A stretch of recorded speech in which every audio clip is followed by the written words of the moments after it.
Rockford's Hamilton, Sundstrand, and Woodward worked on the F-22 Raptor, a fighter jet that's been grounded due to safety concerns. U.S. Secretary of Defense Leon Panetta ordered the F-22 on restricted flight duties.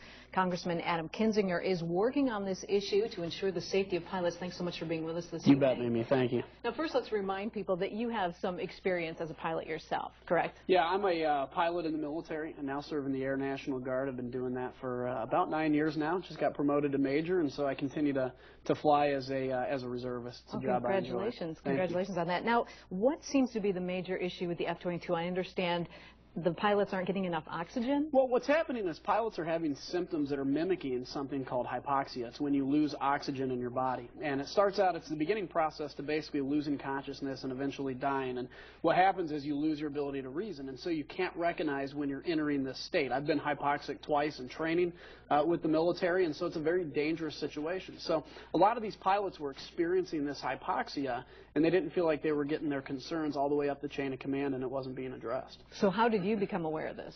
Well, 2 pilots came to my office and said, look, we want to basically blow the whistle on this. We want to talk about this, and they were going to do it through 60 Minutes. And I agreed, since, you know, my experience as a military pilot, that I would be there for them to do that, for that interview.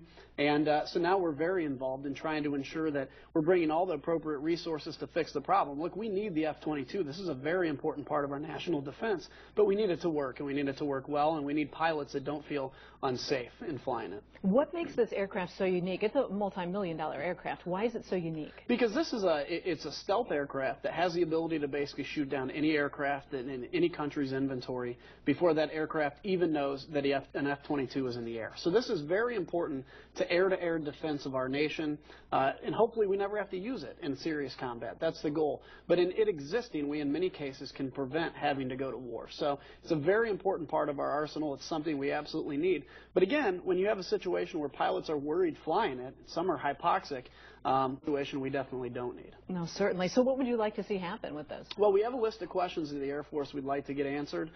We've found out that NASA now and the Navy dive team are involved in this and trying to find answers to this question. Myself and Senator Warner from Virginia are very involved in this.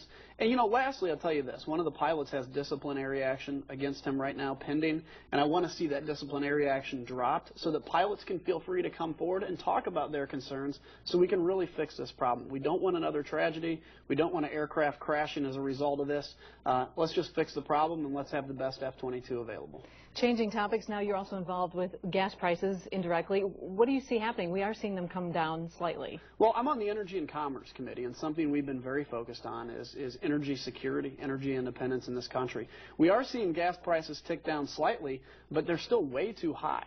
And just in a split of a second, again, we can see them go back up over $4. And so I hope people don't lose the understanding or don't lose that feeling of we've got to get this down. We need to drill here, drill now. We need to approve the Keystone Pipeline.